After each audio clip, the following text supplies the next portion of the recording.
saw Sir Hudson Lowe on the hill above Hutt's Gate, to whom I communicated Napoleon's reply. His Excellency repeated that the prohibition to speak, which had been so much complained of, was not an order, but rather a request, and an instance of civility on his Sir Hudson's part, in order to prevent the necessity which would otherwise exist of the interference of a British officer. Did you tell him that? Said Sir Hudson Lowe. I answered that I had. Well, what reply did he make? I gave his reply, which did not appear to please the governor. I subsequently acquainted him that water was so scarce at Longwood as to make it sometimes impossible to procure a sufficiency for a bath for Napoleon's use, and that it was generally a matter of great difficulty to obtain the necessary quantity. Sir Hudson Lowe replied, did he not know what business General Bonaparte had to stew himself in hot water for so many hours, and so often at a time when the 53rd Regiment could scarcely procure enough of water to cook their victuals? Napoleon went down to pay a visit to Count and Countess Bertrand, where he remained nearly 2 hours. Second, Napoleon in a bath. This governor, said he, sent a letter 2 or 3 days since to Bertrand, which convinces me that he is composed of imbecility, incapacity, and a little cunning, but that incapacity prevails. He wrote to Bertrand, as one would write to a child of 8 or 10 years of age, demanding that if he had sent letters to Europe through any other channel than his, he should let him know by whom. He does not understand French. It is a delicacy of the French language that when you write in the present tense, j'écris, I write, for example, it means that your positive intention to write, but that you have not yet done it. It is a delicate mode of expression to use the present tense instead of the future. If Bertrand had written, j'ai écrit, I have written, then indeed it would mean that he had positively written, but the other denotes a firm intention and determination of doing what has not yet been executed.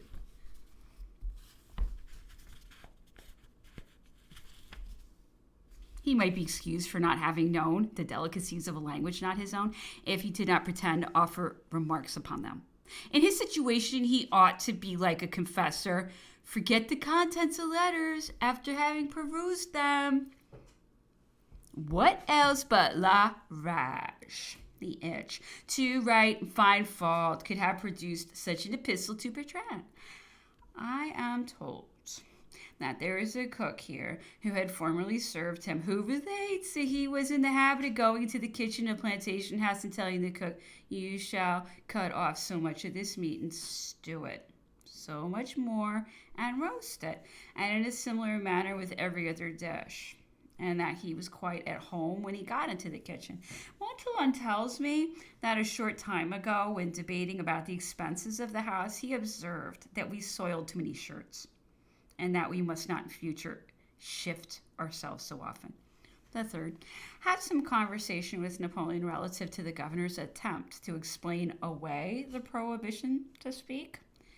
I would, said he, give 2 millions that those restrictions were signed by the English ministry in order to show to Europe what base, tyrannical, and dishonorable acts they were capable of, and the manner in which they had fulfilled the promises they had made of treating me well. According to law, this governor has no right to impose any restrictions upon me. The bill, illegal and iniquitous as it is, says that I shall be subject to such restrictions as the ministers think fit and necessary. But it does not say that they shall have the power to delegate that authority to any other person. Therefore, every restriction laid upon me ought not only to be signed by a minister, but properly speaking, by all the ministers assembled.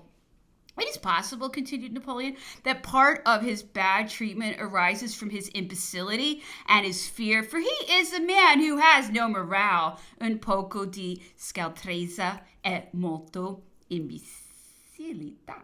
It is an injury to his nation and an indignity and insult to the Emperor of Austria, the Emperor of Russia, and to all the sovereigns whom I have conquered and treated with. I told Milady continued the emperor, that I had paid your nation a great compliment and showed what a high sense I entertained of the English honor by giving myself up to them after so many years of war in preference to my father-in-law or my old friend. I told her also that the English would have been my greatest friends had I remained in France. United, we could have conquered the world. The confidence which I placed in the English shows what an opinion I entertained of them, and what steps I would have taken to have rendered such a nation my friends. And I should have succeeded. There's nothing that I would not have sacrificed to have been in friendship with them.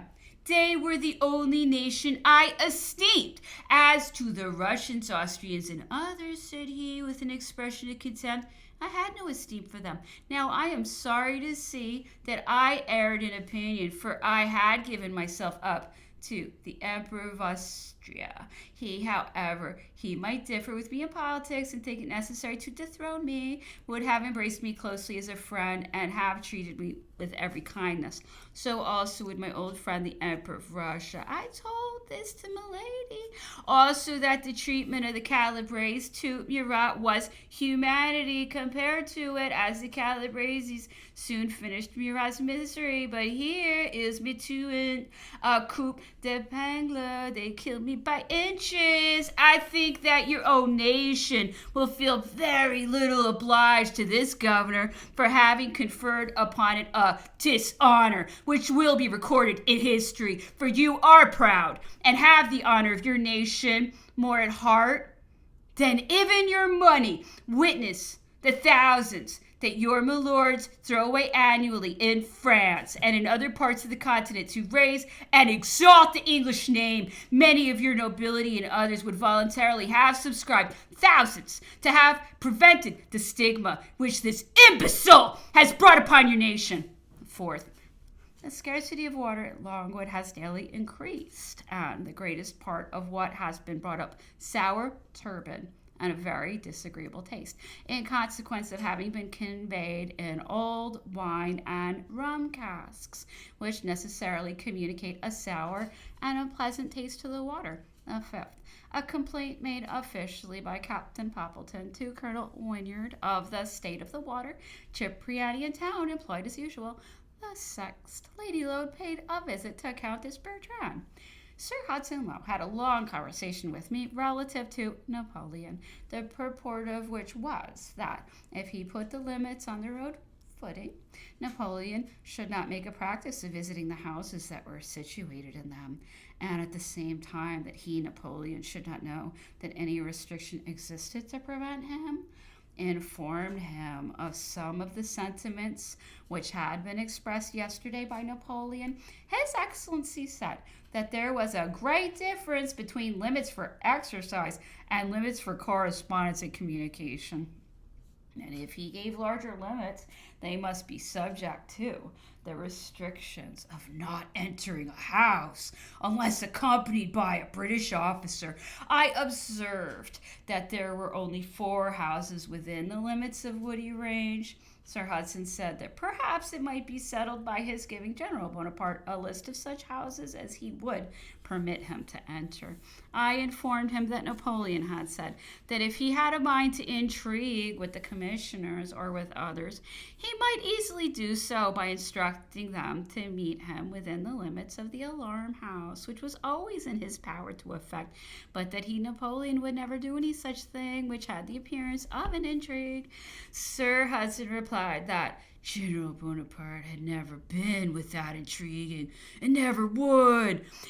He then desired me to say that he daily expected his ship with fresh orders and permission to grant an extension of limits, that he should have no objection to allow General Bonaparte to enter into certain houses which he, Sir H., would point out, nor indeed to send a list of them to Count Bertrand. The seventh communicated Sir Hudson Lowe's ideas to Napoleon. If he were to give me the whole of the island on condition that I would pledge my word not to attempt an escape, replied he, I would not accept of it, because it would be equivalent to acknowledging myself a prisoner. Although at the same time, I would not make the attempt. I am here by force and not by right, If I had been taken at Waterloo, perhaps I might have had no hesitation in accepting it, though even in that case it would be contrary to the law of nations, as now there is no war. If they were to offer me permission to reside in England on similar conditions, I would refuse it. I do not understand what he means by correspondence. What is he afraid of? Perhaps the commissioners. The admiral was never afraid of his conduct being published.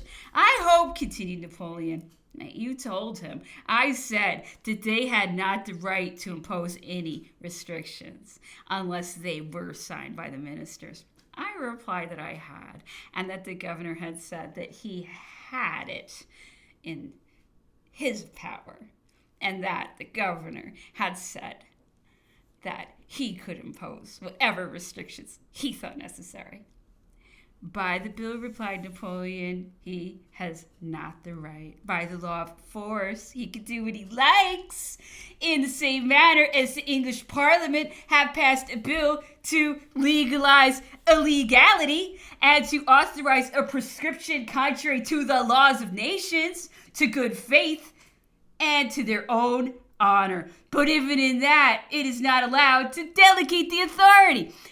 After some more observations, Napoleon desired me to communicate to the governor that if he sent a list to Count Bertrand, or told him that within the limits there were 2 or more houses which he suspected or was unwilling that I should visit, I shall not enter either of them, or those of the commissioners. If he arranges it in this manner, it will be understood. But if he sent a list to all the houses in the island except one and specified that I might enter all but that one, I would not accept of it. Whereas, on the contrary, if he made another list of every house in the island except one and said that he did not wish me to go into any of those mentioned in that list and made no observation about the remaining one, I would sooner accept of it than of the first. Though I could only go into one house, whereas by the other I could enter all on the island excepting one. By availing myself of the first, it would appear like visiting by his permission, whereas the other would seem to be voluntary. As a consequence of nothing having been mentioned, it would be left at my option to go in or not. It would be like a free will. Tell him this, continued he. Though I am sure that it is merely some shuffling trick on his part, will come to nothing. I think, added Napoleon, that it is owing to some small remains of the influence of my star that the English have treated me so ill. At least that this man, whom they have sent out as governor, has conducted him in such a blank manner. At least posterity will revenge me.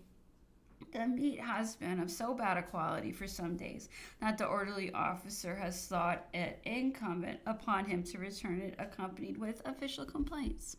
The 8th. Went to Plantation House and communicated to Sir Hudson Lowe the purport of the above-mentioned conversation. His Excellency replied that by the proposed arrangement, the principal difficulties were removed, and that he would speak to Count Bertrand about it. Cipriani in town, endeavoring to procure some good meat. The 9th, Scott, the servant, to whom countless causes had given the letter, released from prison under the following conditions: his father to go security for him and to forfeit £100 if his son ever went out beyond the enclosure of the father's little property. The 10th, acquainted Napoleon that I had communicated his desires to Sir Hudson Lowe, who had promised to talk the matter over with Count Bertrand. Napoleon replied, "You may depend upon it that it will end in nothing. It is merely to deceive you. He will act as he has done in that affair with the admiral." Gergo, added Napoleon, is stopped at Hut's Gate every day. The sentinel cries, "Halt!" Then the sergeant comes out, and after a sort of consultation together, they say, "Pass." Had some conversation about Alexandria. Your ministers, say he, acted most unwisely in not having retained possession of Alexandria, for if you had kept it then, it would now be an old robbery like Malta, and would have remained with you quietly. 5,000 men would be sufficient to garrison it, and it would pay itself by the great trade you would have in Egypt. You could prohibit the introduction of all manufactures except English, and consequently you would have all the commerce of Egypt, as there is no other seaport town in the country. In my opinion, it would be to you an acquisition far preferable to Gibraltar or Malta. Egypt once in possession of the French. Farewell, India, to the English.